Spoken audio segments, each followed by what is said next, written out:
Hi there. This is cybersecurity expert Reginald Andre here in South Florida. We are a nationwide cybersecurity company. Unfortunately, the city of North Miami, which is about 20 minutes from our office, they got a cyber attack and they now are dealing with a ransomware incident. Thank you, Channel 10 News, for calling us. Anytime there's something that's happening, anything related with technology or cyber, our local news stations know that they can trust on ARK Solvers to uh, be able to be a source and give them information for their viewers. So I'm going to go ahead and play the interview. And afterwards, I want you to stick around because I'm actually going to be talking about the top 5 things you should be doing if or after a cyber attack. So it's going to be really important. So I'm going to go ahead and share the screen, and you'll now be able to watch the interview. Attack. We continue to dig deeper into the potential cyber attack in North Miami. And residents and business owners are really feeling the impact. So how long will it take to fix? Local 10's Laren Livingston is joining us. He has some ideas about that for us. Laren? Christy, that's the biggest question right now. We don't know how far this breach goes, and right now we don't know how long it'll take to get this network system back up and running again, but the city says that's what they're working on to try and get services back to normal for the folks in this community. Talk about a blue screen of death. Your system has been tested for security, and unfortunately, your system was vulnerable. Sources say that's what IT and North Miami city staffers started seeing on their computer screens amid what the city's calling a possible breach of its network system. They're in big trouble because they have what is called a ransomware attack. Reginald Andre is a cybersecurity expert. We showed him the message, which reads, "We specialize in file encryption and industrial espionage. Nothing personal, it's just business. We recommend contacting us as your confidential files have been stolen and will be sold to interested parties unless you pay to remove them from our clouds and auction or decrypt your files." This happens because there's some type of vulnerability in the system. Either it's an update, somebody clicked on something. City Hall has essentially remained closed for business as the city's IT team, along with local and federal authorities, investigate the extent of the breach. Kind of like an onion. If you put layers and layers and layers of security, you can be pretty close to making sure this doesn't happen. Andre just hopes there's a backup. All of their documents, their emails, whatever programs the city uses for planning and development. And if they do not have a backup, that means that they have to start from scratch. The city's yet to say if residents' personal or city personnel data were compromised or if any of the city's financial tools or bank accounts have been impacted. They're not screwing up the city, they're screwing up the people in the city. Leland Neal just wants his permit to open up his restaurant. Until then, we're stuck. The mayor says manual steps were taken to safeguard payroll and plans to get services back up and running were also being finalized. We saw some of that progress yesterday afternoon when the city started taking water bill payments via check and money order. We also saw some folks going in and out of planning and community development here outside the city, but mostly just for information sake. We have some other offices over in City Hall. There's a woman sitting there at the front desk basically telling people they're closed, but you can still make those water bill payments. So in the meantime, we're learning, of course, that it is against the law for municipalities to actually pay these ransomware hackers or attackers anything. Again, under law, that they cannot do that. But they are also required to report these cyber attacks to the state if and when they happen within a certain amount of time. Insurance then takes over after a lot of that stuff. So how this kind of plays out and how long it'll take before these systems get up and running again, still unknown. But as soon as we learn, we'll pass it along to you right here on Local 10 to local10.com. We're in North Miami. Laren Livingston, Local 10 News. So frustrating for so many. Thank you, Laren. And BSO Detective is. All right. So a few things I want to talk about. First, about the city of North Miami attack. First of all, if you are a resident or you're a vendor, as you saw the guy, Leo from, I believe it was something with tacos. He's looks like he's trying to get his business open. It's really affecting a lot of people. These city services, people are going there for permitting. People are there to pay their utility bills. In this case, City of North Miami Water. Obviously, different services that they offer to the community. So it's a really big inconvenience.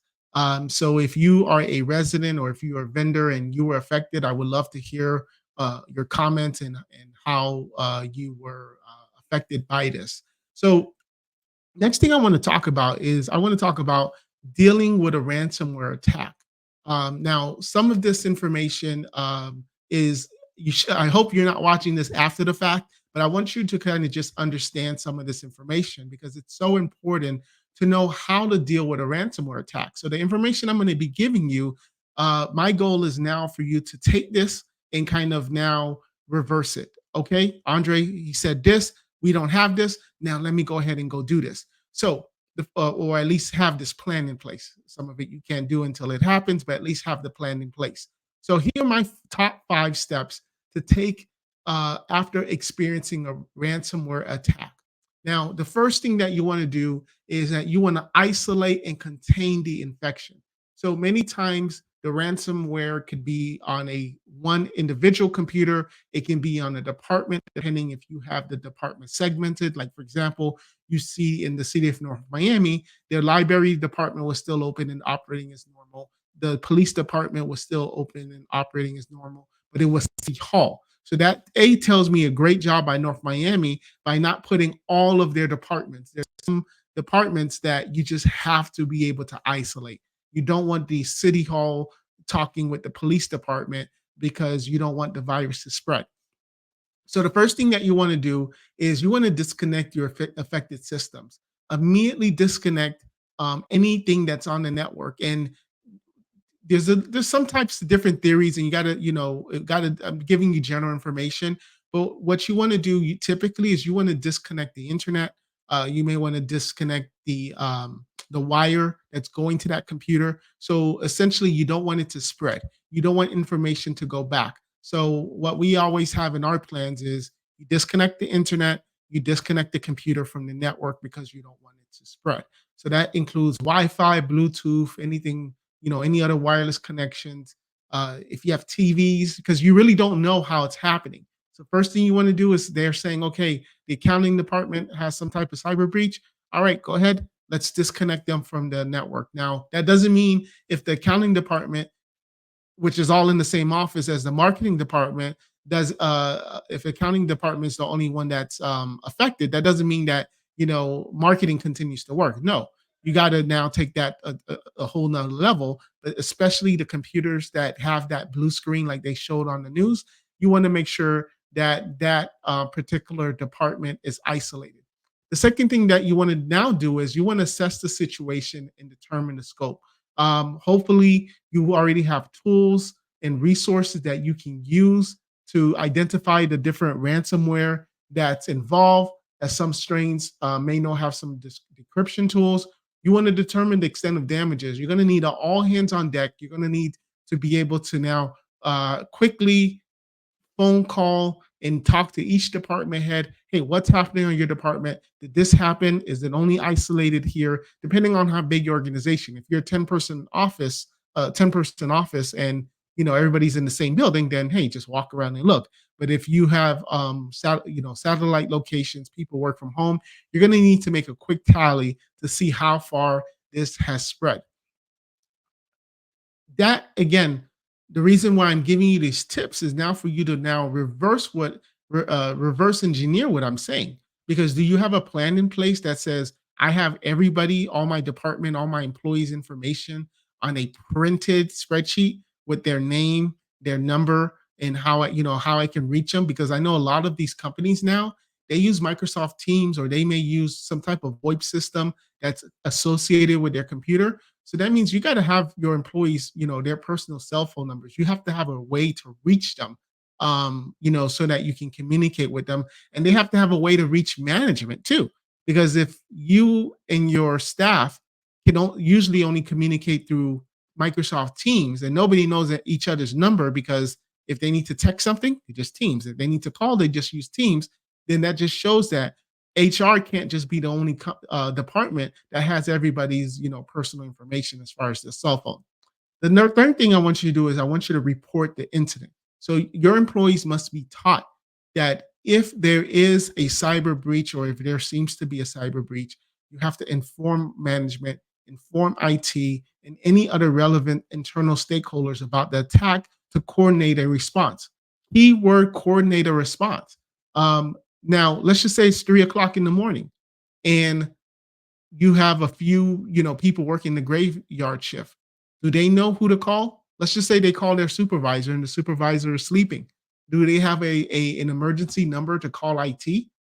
Do they have a poster somewhere in the break room that says, if you're getting some type of emergency site, emergency IT, issue, this is the cell phone number. This is the cell phone numbers to the IT department, dial them.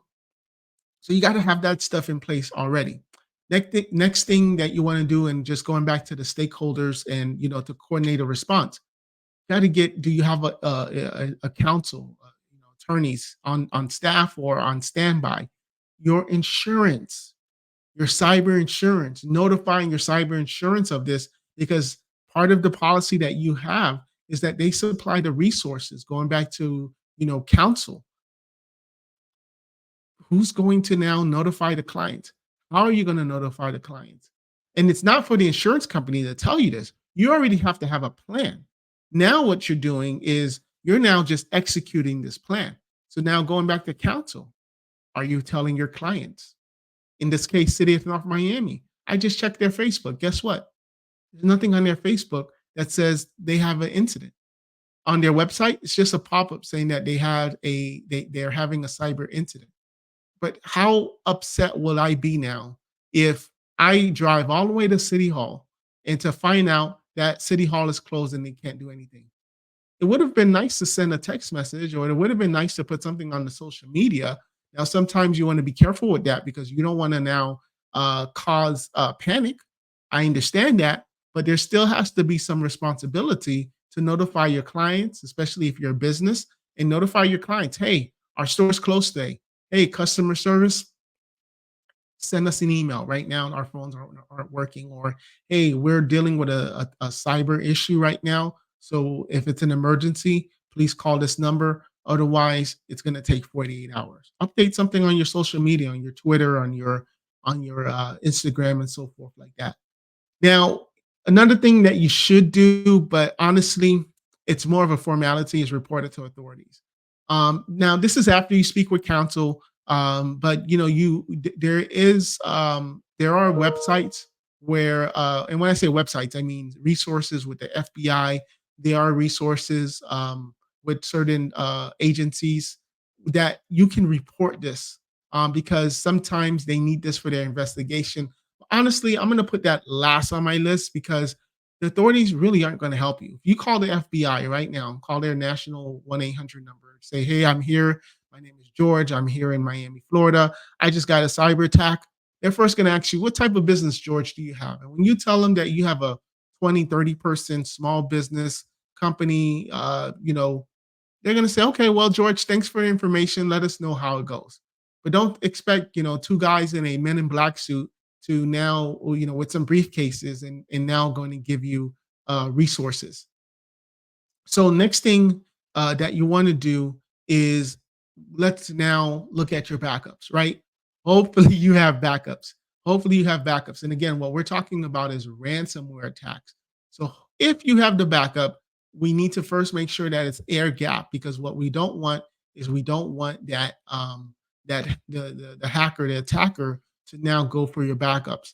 Now, first, before you restore from your backup, just going back, is you need to find out, how did they get in? You don't want to restore your backup if you don't know how you got hacked. So that's why you need to work with your insurance company, work with a remediation company like ARK Solvers, and you need to figure out how did they get in. But at the same time, you need to make sure, okay, our backups, do we have the two-form factor authentication? Is it secure? Let's disconnect the backup. Has the backups been affected? Because if your backups are affected, then you're going to be in some big trouble. All right, so that's the 5 steps that I'm going to give you as far as how to, what you should do when you get a ransomware attack. And again, the point of the video wasn't because I'm hoping someone Googles, I've been ransomed, what should I do now? The goal is for you to kind of just look at those 4 and 5 steps to say, oh, wow, he gave 5 steps. I don't have 3 of them. Let me go ahead and implement that, right? Another thing is, communicate with your staff. They're the ones who has to be front and center with the client, and the clients are not getting the service that you're providing. And now they're the ones who now have to say, to the client to the clients, hey, we're down right now, we can't help you. Make sure you're in one accord when it comes to that. There should be a script that says, this is where we are, this is what we plan on doing, and please stand by. A lot of times with the insurance, they'll even provide a 1-800 number. They'll provide a call center that can take the information down because your employees may be dealing with a lot right now. They're going to be limited. They can't they can't take those type of calls. And you want professionals in the back end to do that. So you've contained the attack. You notify stakeholders and authorities. You conduct the investigation. You remediate, you recover, and then from there, once all of that is done, once you've gone through it and the storm is gone, you review. You do a post-incident review. You see, okay, this is where we had the gap, and let's now go ahead and update our security policies based on the findings from the incident.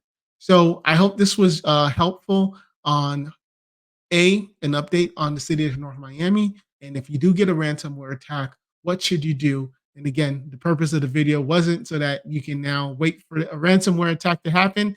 It's to give you information so that way you'll be ready and you can now check your procedures. Well, thank you guys so much. My name is Reginald Andre. We provide cybersecurity and IT services nationwide, and we are only a phone call away. Feel free to give me a call, 786-664-8275. Let's talk. Let's see how we can help you. All right, take care. Bye-bye.